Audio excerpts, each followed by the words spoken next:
So Dropbox just had their IPO and the stock's up 35%. First it came in above what it was originally going to be priced at, and then it rolled some more, above $28 a share. Very exciting. Should you invest? That's the question. How's it going, world? Michael EJ here, helping you reach your financial goals and dreams by becoming the best investor you can be. If you're new to the channel, what's up? Mainly talk about building wealth through the stock market here, and more so about thinking differently than the market. Mantra here is, if you want to beat the market, you gotta think differently than the market. So if you want to beat the market and think differently, make sure to subscribe, like this channel, and let's get started. Now, I've been looking forward to this Dropbox announcement, and I've been paying close attention to it. For those who do not know, Dropbox is really a cloud storage company looking to expand and do more. They got a little bit going on, but they're looking to do more. Now, to me, the IPO makes sense. Definitely makes sense. And it's, people question the timing. I think it's decent timing. You are pretty much profitable, at least in the traditional sense, you're profitable. And the reason you IPO, the primary reason is to get capital and to appeal to a certain customer base. And, make it feel more official. As a private company, believe it or not, it's not official. It's not 100% official. You're not getting the scrutiny that public companies get. Sometimes that's good, other times it's bad, but it's more official now. And I mean, they're trying to appeal more to enterprises. They've been working a lot with SMBs. Just for the numbers, they have about 500 million people using Dropbox, using the cloud storage, but only 11 million of them are paid. Of that 11 million, 80% of them are businesses. Now, they do have some larger Fortune 500 companies in there in the mix, but I feel like it's more of a SMB thing. Companies that are growing because they recognize the brand a little bit more. They probably came across it like how I came across it. One of my good friends from college, he introduced me to it, and then I watched a commercial, like a commercial about it, and then it made me just say, okay, it's free. It's a ton of space for free. Let's hop on. And then once I started to try to start a business like I'm trying to do now it's like, okay, let's upgrade, and it doesn't cost that much a month. And if the business take off for myself and I start to grow, then we're going to upgrade. So it's kind of that growing projection type of deal.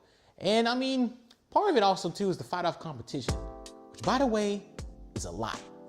First of all, let's not even count the smaller competition. Let's not count the smaller names, the smaller ones, because there's dozens of them, dozens. Look at the big ones, because Dropbox is trying to upgrade themselves and go after the bigger market. You got Microsoft, you got Amazon, you got Google. Those three are the ones that kind of control the cloud and control extra things connected to the cloud for these enterprises, these large companies with billions in revenue and billions in profits. It's going to be tough to break in, but let's see about that. Let's look at some of those strategic assets and see if they can actually make that happen. I mentioned before the brand. The brand is very strong. It's very strong for SMBs. And what's really good is that being known for this, I mean, it's a niche in a way, but this is what takes them above the smaller names, which is why I'm not worried about them. I'm not worried about the smaller names. To an extent, I'm not even worried about Box, which went public first.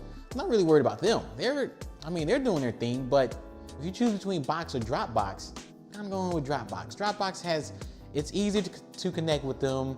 They kind of suck you in with the individual account.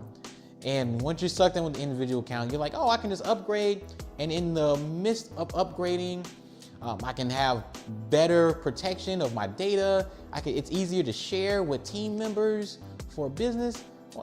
And it's just easier. It's easier to do. Speaking of that, second one is the customer base. Only 11 million paid users.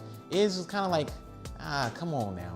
One of these freemium models that's not necessarily working, but it is in a way. It's only 2% upgrade, but of that 2%, 80% of that, like I mentioned before, are businesses. Businesses are more stable. Businesses kind of need this, and they're looking and experimenting with those various ways to use Dropbox at the next level. Which leads to the third strategic asset, and which is the most important to me. Dropbox is trying to create an ecosystem which is going to lead to increasing switching costs. Once you're in the ecosystem, and I've talked about this before with other companies, talked about this with Square, talked about this with Shopify. You can check both of them out in the card, but creating an ecosystem is very powerful because it increases switching costs, makes it very hard for customers to leave the longer they're in. So if you treat the customer right and you get them in early and you keep them happy early, it's hard for them to leave later on as more and more data, more and more files are added, and more of your team members and members of a business are used to using that. They don't want to switch. What's the point of switching? So that is what they're really trying to do. They're trying to raise capital to invest more in those endeavors.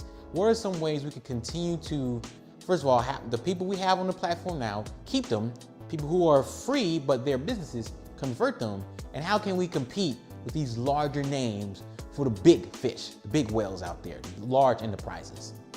Now with that said, I was excited about this IPO because I was like, man, if it comes in at that $16 to $18 price range like it was originally supposed to, I think the stock's worth about $21, $22, $23.